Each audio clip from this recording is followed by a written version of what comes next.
Loyalty, বিশ্বাসঘাতকতা, dishonesty, এরকম নানান রকমের ভারী ভারী শব্দ আমরা ব্যবহার করি। হ্যাঁ গো, আমরা ব্যবহার করি। কেউ যদি আমাদের সাথে লয়্যালটি মেনটেন করতে না পারে তখন আমরা এই শব্দগুলো ব্যবহার করি। কিন্তু এমন কিছু ছিচকে পাবলিককে আমি দেখেছি যারা এই ওয়ার্ডগুলো ব্যবহার করছে অলরেডি অন্য আরেকজনের সাথে বিট্রে করে, অলরেডি অন্য আরেকজনের প্রতি বিশ্বাসঘাতকতা করে দেন তারা অ্যাপ্লাই করছে যে দেখো দেখো আমার সাথে বিশ্বাসঘাতকতা হয়েছে। এই সব মানুষদেরকে কেউ মানে? তো তাদেরকেই দেখছি গলা ফাটিয়ে ফাটিয়ে চিৎকার করে বলছে আমার সাথে বিশ্বাসঘাতকতা হয়েছে, প্লিজ তোমরা কেউ আমার সাথে ইনসাফ করো। এরকম প্রচার করছে। দেখো, কেউ আমার শত্রু সেটা আমি কখনোই বলবো না। ওয়াইটিতে কাউকে শত্রু বানাতে আসেনি, অলরেডি পিছে পিছে একজনের পৃষ্ঠে আরেকজন বলে বলে বলে বলে পরস্পরকে শত্রু বানিয়ে দেওয়া হয়েছে। কেন শুধু শুধু একটা মানুষকেই বারবার বলা হয়? কারণ সমস্ত নোংরার উৎপত্তি স্থল সেই নারীটি থেকে। আজকে গলা চিৎকার করে করে সে নিজের বিশ্বাসঘাতকতা যে তার সাথে হয়েছে সেটার ডঙ্কা পিটাচ্ছে, তাই তো? ডঙ্কা পিটানোর আগে সে সকাল সকাল যে ভিডিওটা দিল, সেই ভিডিওর মধ্যে ভালো ভাষা আমরা এক্সপেক্ট করি না, কিন্তু যে যে শব্দ সে বলল সেটা শুনে মনে হলো যে এই কাজগুলোর সাথে সে ওতপ্রোতভাবে জড়িত। প্লাস প্লাস যার উদ্দেশ্যে বলছে তার সাথে রীতিমতনভাবে ঘনিষ্ঠ হয়ে কিন্তু তারপরে সে সেই বিচারটা করেছে। ঠিক আছে, অবশ্যই সেটা বলবো। তার আগে বলি welcome back to my channel. কেমন আছো তোমরা সবাই? আশা করি সবাই ভালো আছো, আমিও ভালো আছি। তো সে আজকে না নাদার দেন আমাদের ওয়াইটির যে দাদা ভাই তাকে তুলে ধরলো। এই অর্থে সে বলছে মরকটটা আমার পেছনে পড়েছে। শুনেও বলছে যে আমার পেছনে পড়েছে, আমি তো জানতাম ও পড়বে। তুই জানতিস, তারপরেও এত কিছু হওয়ার পরে তুই ওর লাইভে উঠেছিস। ও কিন্তু তোকে ইনভিটেশন দেয়নি, তুই নিজে গেছিস। ঠিক আছে, তুমি নিজে গেছো, নিজে এমন কাজ করেছো, বলার জায়গা রাখছো। তো সেখানে যদি এখনো বলে, সেখানে তুই যদি বলিস আমি তো জানতাম, সেইটা বলার পরে তুই প্রশ্ন করছিস যে ওর ওই ছোট বান্টুতে কাজ হয়। কেমন অদ্ভুত লাগে না? আমার প্রশ্ন হচ্ছে তুই জানলি কি করে যে তার সেই বস্তুটি ছোট না বড় না মাঝারি না ওভার সাইজ না small size, XL, double XL, triple XL, তুই জানলি কি করে কাজ হয়? তুই প্রশ্ন করছিস, দেখ কিছু মনে করিস না, কাজ তো হয়েছে, তার জলজান্ত প্রমাণ, তার ঘরে তার একটা সন্তান আছে। বিষয়টা হচ্ছে তুই প্রশ্ন করিস তাদেরই যাদের অলরেডি কাজ করে, অথচ তুই এতই কাজের তোর ফাঁকা। মানে আমি দাদার কথা বলছি, যতই হোক দাদা তো আমার, তার আন্টু বান্টু শান্টু নিয়ে তো আর খেলা করতে পারি না, জাগলিং করতে পারি না। তুই যেমন প্রত্যেকটা পুরুষের মানে আলু নিয়ে জাগলিং করিস, তাই না? এই ভাষাগুলো বলতে হয় তোকে বোঝানোর জন্য, সাত সকালবেলা ভিডিও করে কে পুরুষাঙ্গ নিয়ে চর্চা করে তোমরা বলো তো? সকাল সকাল ভিডিও করে। আবার বলতে গেলে কিছু আছে তাদের ওই বললাম না বেজন্মা কিছু পাবলিক আছে, ও বেজন্মা থেকে মনে পড়লো ওই ক্রিমিখোর বেজন্মাটার কথা পম্পাদি কয়েকদিন ধরে আমাকে বলছে যে রিপা ওই ক্রিমিখোরটাকে দেখো। দেখো দি ভাই, যার ফ্যামিলি বিজনেস ক্রিমি খুঁটে পরিষ্কার করা, মানে লোকে পাছা উপর করবে সেইটাকে সে খুঁটে পরিষ্কার করবে, যার এই বিজনেস, সেই থার্ড ক্লাস মেন্টালিটির মানুষদেরকে নিয়ে আমি আমার চ্যানেলে চর্চা করি না। ওর প্রয়োজন আমাকে নিয়ে চর্চা করা, সেটা ও করছে, বাট ও আমার লেভেল না যে ওকে নিয়ে আমি চর্চা করবো। ক্রিমিখোর হিসাবে বলছি, তাও বড় ক্রিমির কাজ করে না, ও কুচো ক্রিমির কাজ করে, বুঝতে পেরেছো? যেগুলো কুচো ছিচকে হয় না, ও খোদ যেমন ছিচকে মাল, তো সেরকম। ওই জন্য বলছি কি দিভাই, ওদেরকে নিয়ে একদম এক্সপেক্ট করবে না যে আমি ওয়াইটিতে টাইম ওয়েস্ট করবো। না, আমার টাইমের অনেক দাম আছে, আর আমি যে কন্টেন্ট বেছে নিই তাদের একটা অকাত আছে, অবশ্যই করি, বাট এইসব আলফাল ছালদের নিয়ে আমি আলোচনা করি না। যাই হোক, তো যথারীতি এ সকালবেলা সকাল সকাল পুরুষাঙ্গ নিয়ে বসে গেছে, আর তার কিছু বেজন্মা ভিউয়ার্স তারা অবভিয়াসলি সেটা নিয়ে চর্চা করতে বসেছে। হ্যাঁ, বুলি ঝরে সীমারটা দরকার নেই না, সীমারটায় তো আমি যাচ্ছি না, আমি দেখছি না, আমার বলা দরকার নেই। বাট যারটা দেখছি আমার কন্টেন্ট যে বড় বড় জ্ঞান দিচ্ছে অন্যজনকে, তাহলে তাকেও তো দেখতে হবে। সীমা তো আন্টু বান্টু শান্টু নিয়ে খেলে, সে আজকে নতুন না, এই একটা সময় এই সীমায় অতীব প্রিয় ছিল, দল মেম্বার ছিল, আজকে আর ভালো লাগে না। ওই যে কালকে সীমার অকাত দেখাতে গিয়ে যে বলে দিল যে মেয়েকে বিবস্ত্র করে দাঁড় করিয়ে দাও, যে রুমাল পেতে দাও আর পয়সা দিয়ে যাবে। কেমন অদ্ভুত লাগে না এই কথাগুলো শুনলে? যাদের ফ্যামিলি বিজনেস সেটা হয় তারা এই বিষয়ে নলেজ থাকে যে কতটা রুমাল পাতলে কতটা টাকা উঠতে পারে। দেখো, কেউ আমরা কারোর পরিবারে যাবো না, এটা বলার পরেও কিন্তু পুনরায় প্রত্যেকটা বার ওই মানে সীমার মেয়েকে টানতেই হবে, টানবে, ও জাস্ট কান টেক ইট। এই বদলে যদি কেউ ওর বোনকে টানে, তখনই অন্যায় হয়ে যায়। তোমরা বলো। আরেকটা কথা যেটা বলেছে সেটা কালকে পল্লবী আমাকে ধরালো। পল্লবী বলো, দি ভাই একটা বাজে অতীব জঘন্য কথা বলেছে, সেটা হচ্ছে আমাদের প্রত্যেকের বডি আলাদা আলাদা, কেউ মোটা, কেউ হেলদি, কেউ একটু ফ্যাটি, কেউ একদম শুকরি, প্রত্যেকের কিন্তু শরীর অনুযায়ী তার অঙ্গ প্রত্যঙ্গ সব আলাদা আলাদা রকম। তো আমাদের এই দালালের বক্তব্য হচ্ছে যে 12 জন যখন হাতে আটা মাখে তারপরে গিয়ে কারো সুপারি লাউতে পরিণত হয়। আশা করি বোঝাতে পারছি, এই খাবারের উদাহরণগুলো দিয়ে বলতে হচ্ছে। তাহলে ভাবো, আজকে যে বলছে তারও ঘরে দুটো বোন আছে, একজন তো ম্যারেড, ছেড়ে দাও, তাকে তো আমি বলছি না, সে তো ম্যারেড প্লাস একটা বাচ্চার মা, তো তার তো শরীরের গড়ন পরিবর্তন হবেই। হওয়াটাই স্বাভাবিক, এটা তো পরিষ্কার চোখের সামনে, কারণ মা হতে গেলে অনেক কিছু স্যাক্রিফাইস করতে হয়, তাই না?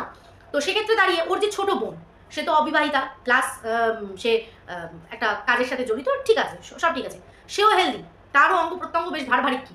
এখন ইনারওয়্যার টাইট ফিটিংস পরে থাকলে একরকম, খুলে দেওয়ার পর কাটটা লাউ, কাটটা বেগুন, কাটটা কি, সে বলছে যে লেসবো সীমাকে, যে যেহেতু ওই দেখেছে যে ওটা সুপারি, তাহলে ভাবো মনে আছে বেগুন নিয়ে কথা উঠেছিল, কোন গঞ্জের বেগুন বলেছিল, কাকে বলেছিল বলো তো, ম্যামনিদি ঢেমনি, হ্যাঁ উজ্জ্বলের বর্দি, মামনিদিকে বেগুন লাউ এগুলোরও কিন্তু খুব ইয়ে আছে। অ্যাকচুয়ালি বললাম না, প্র্যাকটিক্যালি একটা বেবি কোলে আসে, সে যখন ব্রেস্ট ফিডিং করে শরীর অনেক নষ্ট হয়, আবার যখন কেউ কসরত করে জিমটিং করে তখন, আর তাছাড়াও বডি ফিটনেস সবার সমান হয় না, তাই না?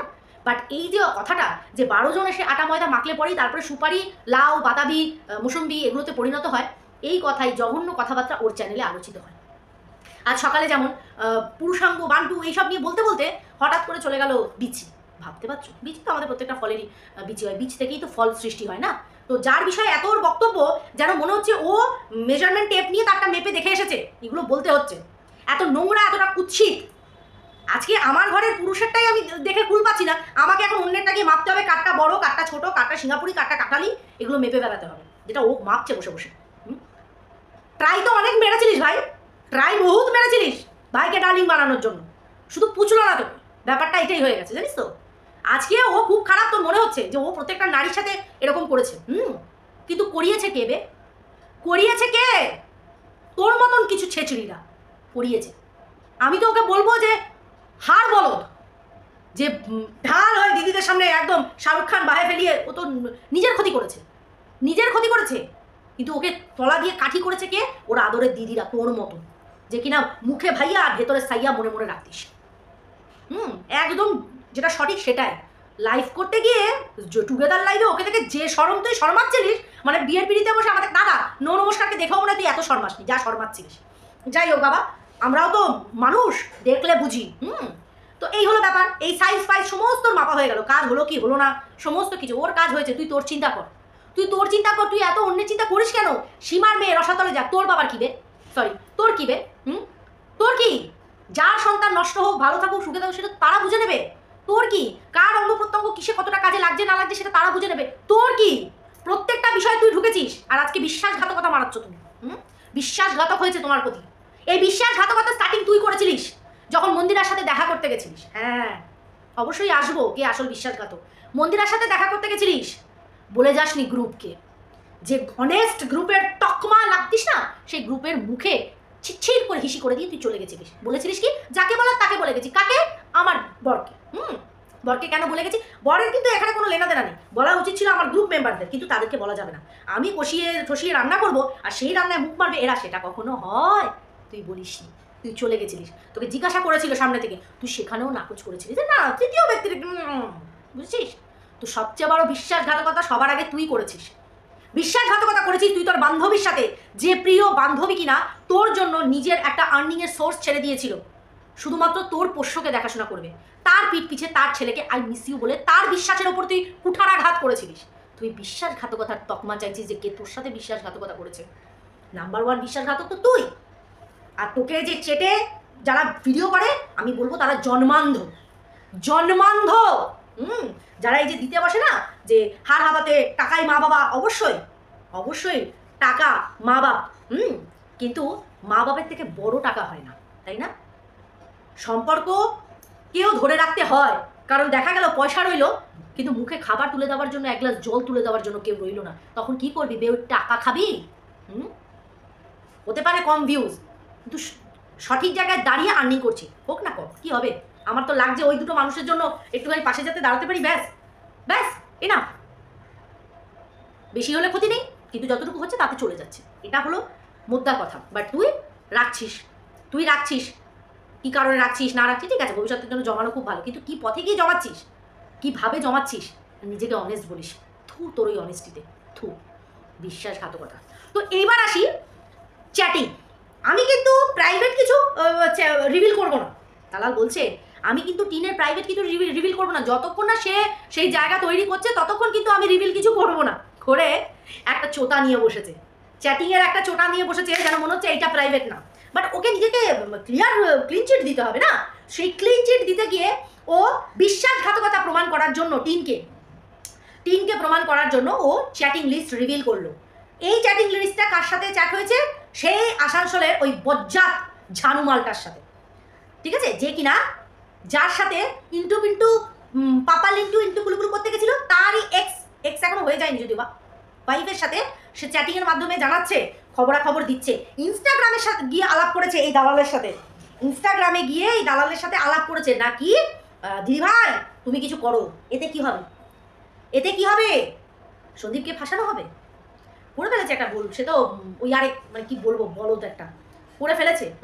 কিন্তু তোরা যে ঝানু মাল, হ্যাঁ অলরেডি কেস হয়ে গেছে বলে ভয় পেয়ে গেছিল কেন? এই তো তুই বলছিস ওর নিজেই অলরেডি সন্দীপের এগেনস্টে কেস, সাইবার ক্রাইম, আরুষের এগেনস্টে কেস, সাইবার ক্রাইম এসব করে বেড়াচ্ছে। তো টিনা কেস করে দিয়েছিল, এতে আবার ভয় পাবার কি আছে? এতে ভয় পাবার কি আছে? একই মুখে খাস, আরেক মুখ ওই মুখেই হাগিস, সেটা পরিষ্কার বোঝা যাচ্ছে। দিন দিন সেটার উপর শিল মোহর থুপে থুপে বসাচ্ছিস তুই। সেই মেয়েটি ইনস্টাগ্রামে গিয়ে আলাপ করে এই দোগলা দালালের সাথে। যাই হোক, কিছু প্রমাণ এই দালাল দিয়েছে টিনকে, বাকিগুলো দেয়নি। এই অর্থে জমিয়ে রেখে দিয়েছে, জায়গা বিশেষে সুযোগ বিশেষে বোম ব্লাস্ট করবে বলেন। তো যথারীতি টিন আলাপ করেছে মেয়েটির সাথে, করে চ্যাটিং করেছে, বলেছে আমি তোমার সাথে কথা বলছি, বলো না দিদিভাইকে। এটাও কিন্তু একটা প্রতিশ্রুতি নেওয়া যে আমি তোমার সাথে হতেই পারে। কে জানে যে ওই আসানসোলের ওই ঝানু মালটার সাথে আর কত রকমের কথা এই দালালের হয়েছিল, যে কথাগুলো টিন অবধি পৌঁছায়নি। কে জানে? আমাদেরকে যতটুকু বলছে আমরা ততটুকু শুনছি, এর বেশি যতটুকু বলার ও টিনকে মনে করেছে বলেছে, বাকিগুলো বলেনি। সেই জায়গা থেকে ও নিজের কাজ করেছে।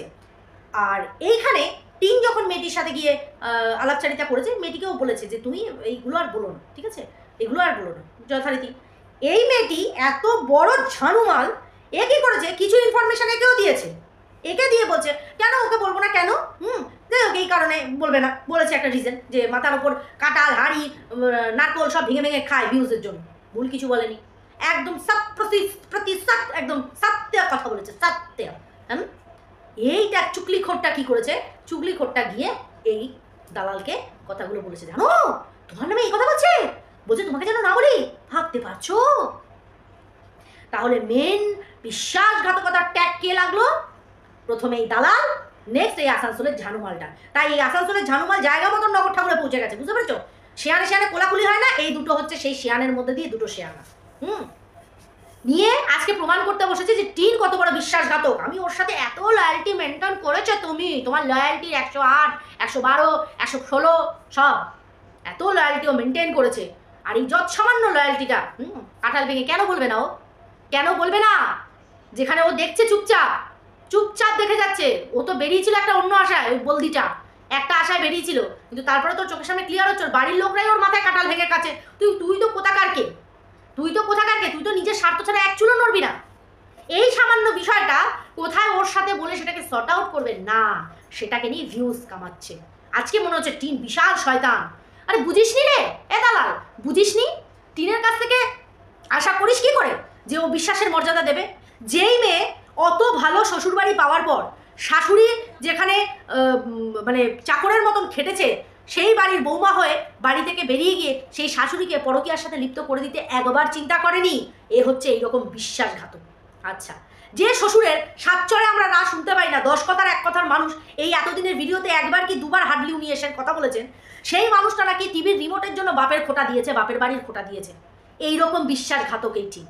আর স্বামী তো কেলিয়ে ওকে আটাই বানিয়ে দিয়েছে একবারে, এমন কারণ কেরিয়েছে যে দর্শকের সামনে এসে সেই কালশিটে দেখাতে পারেনি। 10 দিন পর নাকি সেই কালশিটে যখন মিলিয়ে গেছে তখন এসে বলছে যে আমি অত্যাচারিতা, মানে এমন মেরেছিল সেই দিন রাত্রিরে কই মাছের মতন ও লটকে যাচ্ছিল। আর দাদারা ওকে কোলে নিয়ে যাচ্ছিল, ওই জন্য কৃষাণুর কোলে ওঠার জায়গা ছিল না। দাদাদের কোলে বোন উঠে পড়ে বসে আছে, তো কৃষাণুকে কোথা থেকে নেবে ওরা? ওদের কোল খালিই ছিল না যে কৃষাণুকে তুলে ওরা কোলে নেবে, তাই না? এইরকম বিশ্বাসঘাতকের কাছ থেকে তুই বিশ্বাসের আশা করিস, মানে 3খানা বিশ্বাসঘাতক এক জায়গায় এসে জোট বেঁধেছিস। তোরা পরস্পরের কাছ থেকে আশা করিস কি করে? যারা 1 নম্বরের দোগলা, 1 নম্বরের বিশ্বাসঘাতক। টিন যে কত বড় মানে এহসান ফারামোশ, অকৃতজ্ঞ, সেটা তো ওর শ্বশুরবাড়ির সম্পর্কে যা যা করেছে সেটাতেই পরিষ্কার বোঝা গেছে। যে স্বামীর নামে বেরিয়ে এসে নিন্দা করেছে, শাশুড়ির নামে নিন্দা করেছে, শ্বশুরের নামে নিন্দা করেছে, 5টা বছর সংসার করে এসে এত সুখ স্বাচ্ছন্দ্য পাওয়ার পরেও, হ্যাঁ, তাকে বেইমান বিশ্বাসঘাতক বলবে না তো কে বলবে? কি বলবে? তার কাছ থেকে তোদের মতন দোগলারা আবার আশা করিস নিয়ে আবার ভিউয়ার্সদের সামনে এসে চিৎকার করে করে নিজেদেরকে ক্লিন চিট দেওয়ার চেষ্টা করিস। ঠেঙ্গা ওই ক্লিন চিটে ঠেঙ্গা। বললাম না, যে কটা দেখে, যে কটা লাভ ইউ করে, সব কটা বেজন্মা, সব কটা। ওরা তোর এই বিচি, বান্টু, সাইজ, ছোট, বড়, মাঝারি এইসব বিষয় শুনতে তাদের ভীষণ গদগদ হয়। অর্ধেক তো বুড়ি, অর্ধেক কিছু আছে বুড়ি পাবলিক, যারা ওই যে যেমন গীতাদিকে বলেছে রসে ভরা, এরা হচ্ছে ওই জল ভরা, ওই যে রসের জল ভরা, বুঝেছ? আর এরা আবার যায় বিশ্বাসঘাতকতার মানে ইনসাফ চাইতে, যে আমাদের সাথে হয়েছে ডিসঅনেস্টি। ইডিয়েটগুলো সোশ্যাল প্ল্যাটফর্মে এসে নোংরামি শুরু করে দিয়েছে, নোংরার পর নোংরা। তো যাই হোক বন্ধুরা, আশা করি তোমাদের কাছে ক্লিয়ার করতে পেরেছি যে কে কত বড় বিশ্বাসঘাতক, তারা আবার প্রমাণ চায়। সবাই খুব ভালো থেকো, সুস্থ থেকো। নেক্সট ভিডিও নিয়ে খুব তাড়াতাড়ি চলে আসবো। টাটা।